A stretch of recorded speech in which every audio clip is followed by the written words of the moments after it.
नेपालको ग्रामीण परिदृश्यलाई नियालेर हेर्ने हो भने समय यहाँ टक्क अडिए झैँ लाग्छ।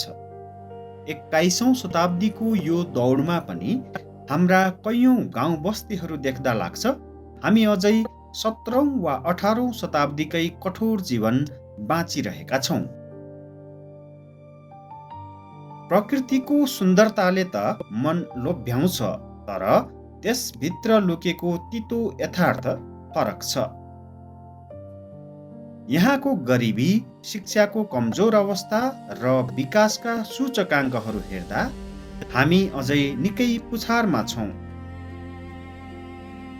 आधुनिकताको उज्यालोले यी बस्तीलाई अझै छुन सकेको छैन।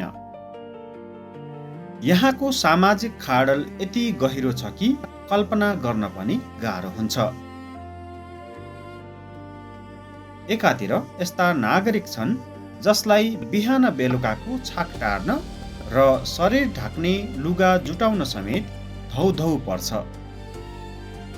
एक मुठी सास जोगाउनु नै उनीहरूको लागि दैनिक युद्ध जित्नु सरह हो।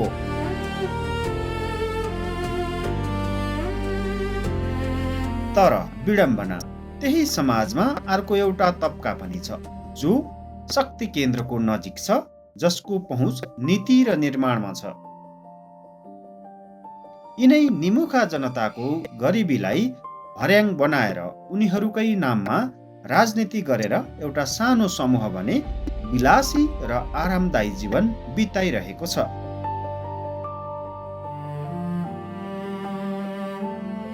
अभावको व्यापार यहाँको पुरानो नियति बनेको छ।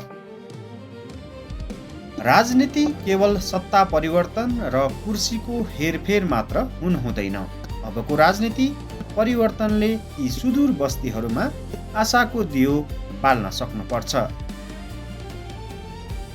हिजोसम्म पछाडि पारिएका ती समुदाय, ती आँखा जसले वर्षौंदेखि विकासको सपना देखिरहेका छन्, उनीहरूलाई अब राज्यको मूलधारमा ल्याउनु अनिवार्य छ। परिवर्तन भाषामा होइन, नागरिकको चुलो र जीवनस्तरमा देखिनुपर्छ। अबको विकास गाउँबाट, गरिबबाट र भुइँ मान्छेबाट सुरु होस्।